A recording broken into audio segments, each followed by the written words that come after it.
I have lived in New Orleans for the last 17 years. I also came to college here and have family who were born and raised here and grew up in central Louisiana. So have been considered New Orleans home for a really long time. I have been involved in education for the last 10 years here in New Orleans, first with getting the original KIPP school opened as a board member right before Katrina, and then since Katrina serving on the board for 2 years, and then in the role of executive director for the last 8 years. I think, for one, a community has come together after a tragedy that bore many horrible things, but also brought a community together to cross a lot of different lines to build a better education system. I think what's really unique about this is that it's not just schools and educators, although I think the schools are the center of this, but there is much support for what schools are doing across the city, from community groups to churches, to our political advocates, to our families, and to our students themselves who are really owning their education. And because of that, we are seeing vastly different results than we saw for many years prior to Katrina.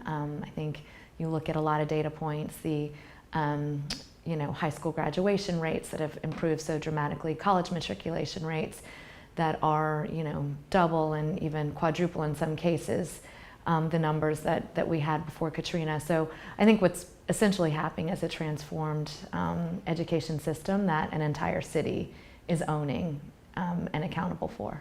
We as a community and as a city and as a state are holding schools accountable in a different way for their results and for our service to students. And so from a very factual, concrete perspective, we're not just saying and defining what school failure is, we're actually not tolerating it. So we are holding schools to higher and higher bars every year. We're working with schools to close or transition out if they are not working. I think that is incredibly different. So we have seized the opportunity to actually enforce our accountability system in a way that we weren't doing before Katrina, nor are we seeing in any scaled way across this country.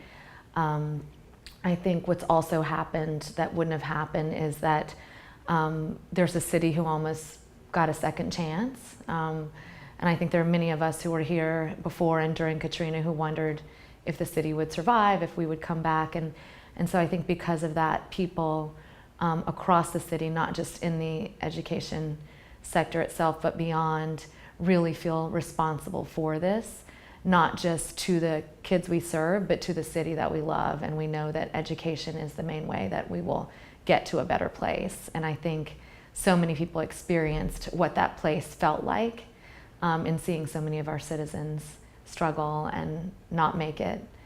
And so I think what's different is people believe in this in a really different way. Finally, I think what you see here and what wouldn't have happened were it not for Katrina is so many people crossing lines that aren't typically crossed in a city to come together for something bigger than themselves. So be it veteran teacher groups who are now working with new school operators, or new school operators, new school folks who are working with veterans. I think political communities that are working in schools and side by side, community groups that are using schools and partnering with schools, people from different races and ages who are coming together for this. I think what happened during those years made people understand that this was something that, if it was going to change, took everyone. And I think that's just really unique and different. I think when you look at, we're called an all-charter district now, and we are mostly charter.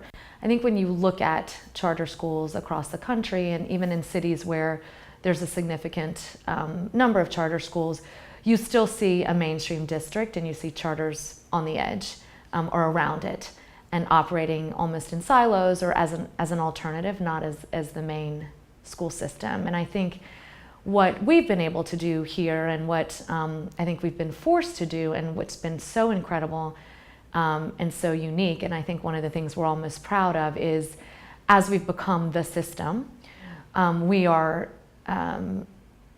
in ways that I don't think is happening across the country. We are, as a charter system, serving all students. We have come together and are all participating in the same application system, Common App, One App, which really enables equity in a way that I don't think people have understood or been able to prove in other cities.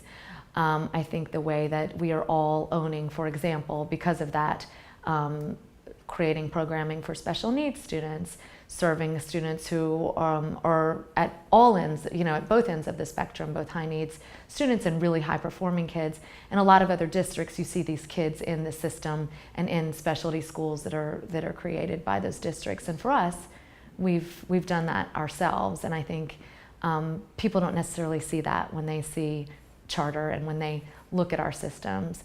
I think the other thing that I would want people to know that I don't think is evident as at first glance is a decentralized system, I think to some implies that there is a lack of local engagement, or that there's no overarching way for people to be involved and give feedback and have input on the decisions that we're making. And I think when you look at a decentralized system and experience it, what really happens is, when done well, families and communities can engage in a way that I don't think was ever possible with such a centralized system.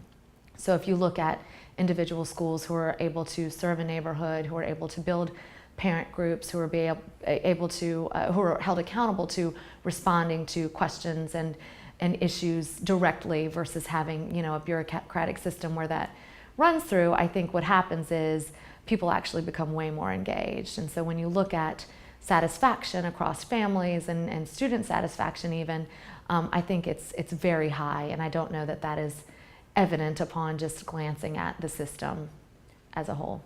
I think we need to just maintain what we've started here. I think what we've proven is that this isn't going anywhere, and so many people who came here several years ago are still here. So many people who started this work who are local are still in it, and I think that's one of the things that gives me great hope when you think about a decade. Someone once told us that's a great start.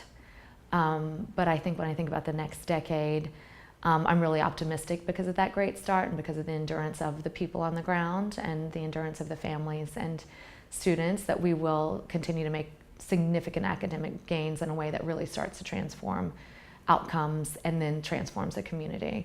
So we are, matriculating to students to college in much higher numbers. Our high school graduation rates are so much higher than they were. But when we look at those numbers and compare them to national averages and look at, the college completion projections for those students who are now matriculating, we still have a long way to go. And so in K-12, what I hope and expect and believe that we will do is increase, our average ACT scores from, 18 to 19 to 20, then to 24. You start to really change the trajectory of students in terms of where they're matriculated, in terms of their financial aid opportunities.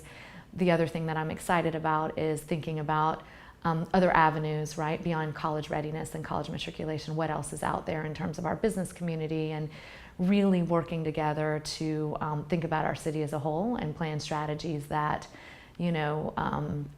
fuel the economic development that is underway here and some of the other rebuilding that is still in its infancy. And so I think in 10 years, we're going to see continued improvement in all of those areas. I think we'll start to see really we'll feel the effects as a city in terms of, crime and economic development and all that. And mostly I think what'll be incredible for us in the schools is you start to see our students come back and take, roles both in the schools and in our city, and leadership, teaching. We have lots of kids who are thinking about teaching already. And that to me really starts to build transformation and starts to build a different city. So, in another 10 years, at the 20-year mark, I'm sure that everyone will be saying this is a place that we've actually rebuilt for the better.